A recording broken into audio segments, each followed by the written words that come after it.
መከባበር ለዘላለም ይኖር።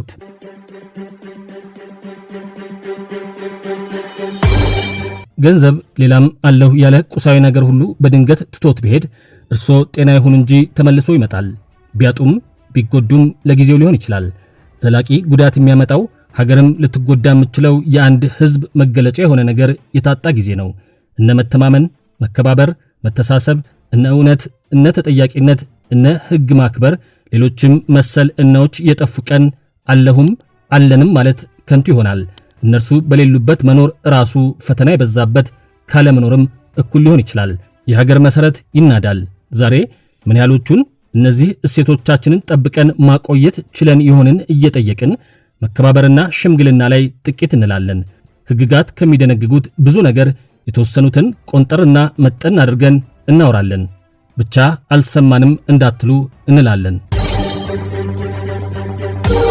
ሰላም፣ ፍቅር፣ ጤና በየቤታችን ተገኝተው ለሀገርም ይትረፉልን። መከባበር የጠፋ አይደለም። የተጓደለ ቀን ሀገር አደጋ ላይ ልትወድቅ ትችላለች።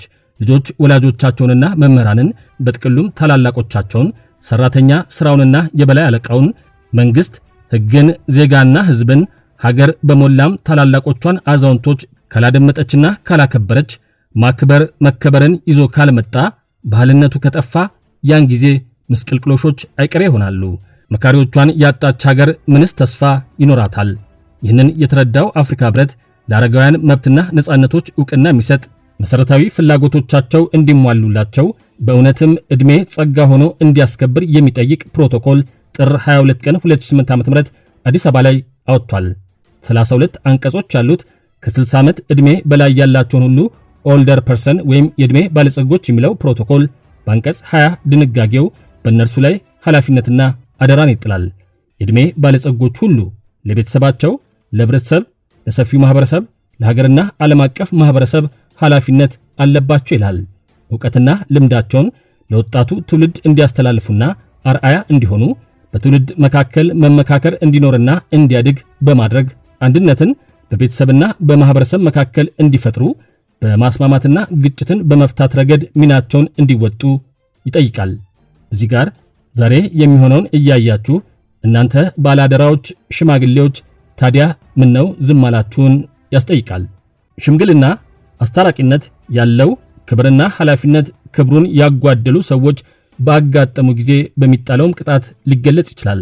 አስታራቂነት በኑሮ በህይወት በበሰሉ ወጣቶች ሊከወን መቻሉንም ሳንረሳ የዕድሜ ባለጸጎች ከባዱን የማስታረቅ ኃላፊነት መወጣት፣ ሚስጥር መጠበቅ ባቃታቸው ጊዜ በወንጀል ተጠያቂነት እንደሚኖር እናንሳ። የወንጀል ሕግ አንቀጽ 399 ይህንን ይደነግጋል። አንቀጽ 399 በሙያ ወይም በሥራ ምክንያት የታወቀ ሚስጥርን መግለጽ።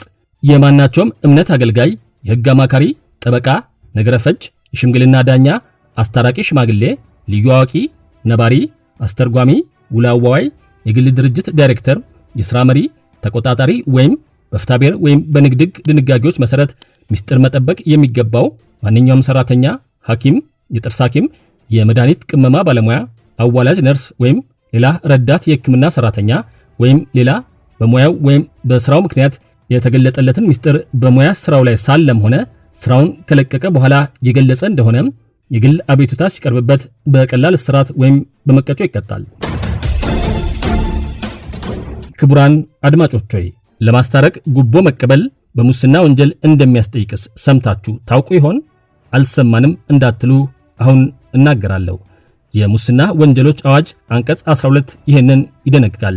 አስታራቂ ሽማግሌዎችና ሌሎች ሰዎች የሚፈጽሙት ጉቦ የመቀበል ወንጀል ካለ በኋላ አንድ ማንኛውም አስታራቂ ሽማግሌ ማድረግ የሚገባውን ላለማድረግ ወይም ማድረግ የማይገባውን ለማድረግ ጉዳዩ ከሚመለከተው ሰው ላይ ጥቅም እንዲሰጠው የጠየቀ ወይም የተቀበለ እንደሆነ እንደ ነገሩ ሁኔታ ከ5 እስከ 10 ዓመት የሚደርስ የእስር ቅጣትና ከብር 40 እስከ 200 ሺህ የሚደርስ የገንዘብ መቀጮ ይቀጣል ይላል። በንዑስ ቁጥር 2 ደግሞ በተሰጠው ኃላፊነት ወይም ተግባር መሰረት ማድረግ የሚገባውን ተግባር ለማከናወን ሲል ይህንኑ ተግባር ከመፈጸሙ በፊት ወይም ከፈጸመ በኋላ ጥቅም እንዲሰጠው የጠየቀ ወይም የተቀበለ እንደሆነ እንደ ነገሩ ሁኔታ ከ1 ዓመት በማያንስና ከ7 ዓመት በማይበልጥ ጽኑ እስራትና ከብር 3000 እስከ 20000 ብር የሚደርስ የገንዘብ መቀጮ ወይም ነገሩ ከባድ ሲሆን ከ5 እስከ 15 ዓመት ሊደርስ የሚችል ጽኑ እስራትና ከብር 5000 እስከ 60000 ብር የሚደርስ የገንዘብ መቀጮ እንደሚቀጣ ይደነግጋል። አስታራቂነት ጨዋነትን የሚጠይቅ ትልቅ ኃላፊነት መሆኑን ያሳያል። ሀገር ቢናገሩ የሚደመጡ በቃሎቻቸው ጠመንጃ የሚያስጥሉ ሰላምን የሚያመጡ ሽማግሌዎችን ዛሬ ትፈልጋለች። ወዴት አላችሁ ትላለች። መከባበር ለዘላለም ይኑር።